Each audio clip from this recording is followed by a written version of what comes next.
Good morning, all of you.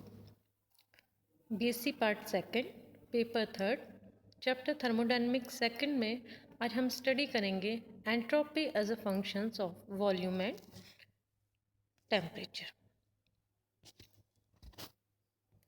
हम सभी जानते हैं कि एंट्रोपी फंक्शन है टेम्परेचर और वॉल्यूम का। ये हमारी हो गई इक्वेशन फर्स्ट। अब इक्वेशन फर्स्ट का हम एग्जैक्ट डिफरेंशियल करते हैं। एग्जैक्ट डिफरेंशियल में जो कांस्टेंट होता है वो बाहर और जिसके रिस्पेक्ट में करते हैं वो नीचे और ऊपर डिवाइड के फॉर्म में आ जाता है। तो किस तरह से हम एग्जैक्ट डिफरेंशियल करते हैं? तो D S is equal to del S upon del T at constant volume. क्योंकि यहाँ पे क्या है, हम वॉल्यूम को कांस्टेंट रख रहे हैं, डी टी प्लस अब यहाँ हमने टेम्परेचर को कांस्टेंट रखा है, del S upon del V at constant temperature D V. ये हो गई हमारे पास equation second. First law of thermodynamic के अकॉर्डिंग है D Q is equal to D E plus D W. D Q is equal to होता है T into D S और डी डब्ल्यू होता है पी डी वी। तो इन दोनों की वैल्यू डी क्यू और डी डब्ल्यू की वैल्यू रखने पर जो इक्वेशन आती है T D S is equal to D E plus P D V. तो डी ई की वैल्यू हम लोग इसमें से निकाल लेते हैं, जो होगी T D S minus P D V. ये हो गई हमारे पास इक्वेशन थर्ड। अब एंट्रोपी इंटरनल एनर्जी किसका फंक्शन होती है? टेम्परेचर और वॉल्यूम का। तो इसका भी हम जैसे ऊपर करा है हमने एग्जैक्ट डिफरेंशियल करते हैं। तो एग्जैक्ट डिफरेंशियल क्या होगा?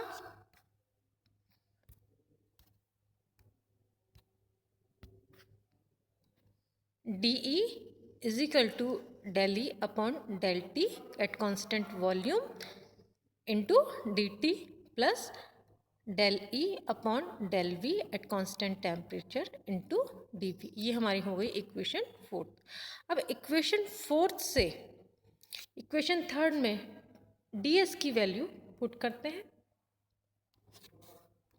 तो हमारी जो इक्वेशन आती है वो होगी T D S minus P D V is equal to del E upon del T at constant volume into D T plus del E upon del V at constant temperature into D V. और P D V को अगर हम लोग यहाँ ले गए तो ये इक्वेशन हो गई T D S is equal to del E upon del T at constant volume into D T. अब डी वी इसमें भी है, डी वी इसमें भी है, तो कॉमन आ जाएगा। तो यहाँ माइनस है तो ये प्लस हो जाएगा, तो प्लस पी डी वी। अब इस इक्वेशन को टी से डिवाइड करने पर तो इक्वेशन आएगी d S is equal to d T upon T into del E upon del T at constant volume plus 1 T bracket del E upon del V at constant temperature plus pressure into D V. अब ये हो गई हमारे पास equation 5। अब equation 5 compare करते हैं equation 5 और इक्वेशन सेकंड का।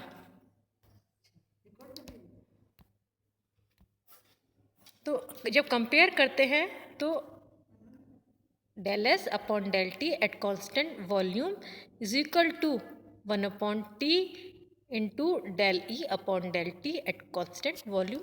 तो ये हमारे पास हो गई इक्वेशन 6। और एक और इक्वेशन आएगी, कंपेयर करेंगे तो del S upon del V into at constant temperature is equal to 1 T del E upon del V at constant temperature plus pressure. तो ये हमारे पास एक हो गई इक्वेशन 9।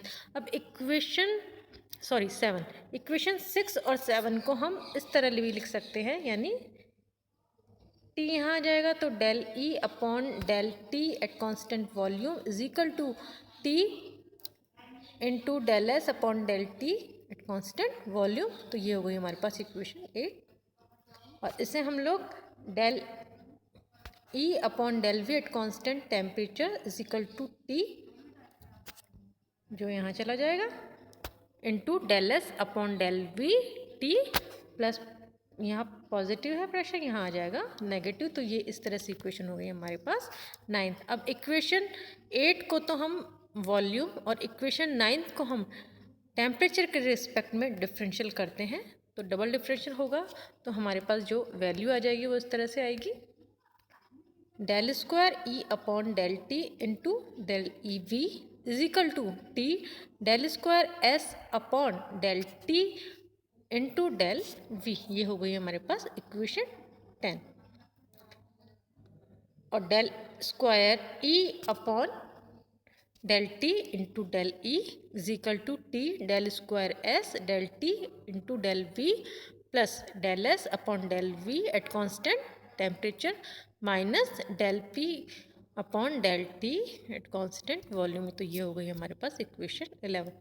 अब इक्वेशन 10 को इक्वेशन 11 में से घटाने पर, तो इक्वेशन हमको जो कटता है वो काट देंगे और क्या बच जाता है हमारे पास, ये कट जाएगा, देन ये, तो ये बच जाएगा del S upon del V at constant temperature is equal to del P upon del T at constant volume. तो ये हमारे पास हो गई इक्वेशन 12। अब इक्वेशन 6 में रखने पर, तो del E upon del T at constant volume is equal to C V.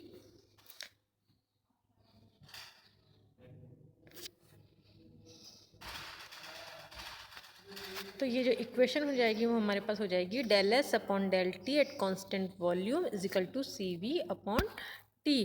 तो इक्वेशन 12 व 13 की वैल्यू इक्वेशन जब 12 में रखेंगे तो हमारे पास जो इक्वेशन आएगी वो आएगी d S is equal to C V T into D T plus del P upon del T at constant volume into del we.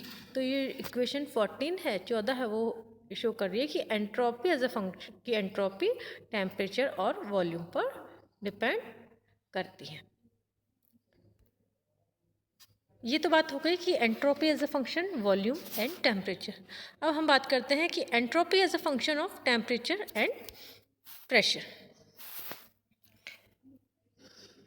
इसका भी इक्वेशन फर्स्ट का एग्जैक्ट डिफरेंशियल करते हैं, तो एग्जैक्ट डिफरेंशियल आ जाएगा d S is equal to del S upon del T at constant pressure d T plus del S upon del P at constant temperature into d P. ये होगी हमारी equation second. Enthalpy और internal energy में एक relation होता है, वो होता है H is equal to E plus P we.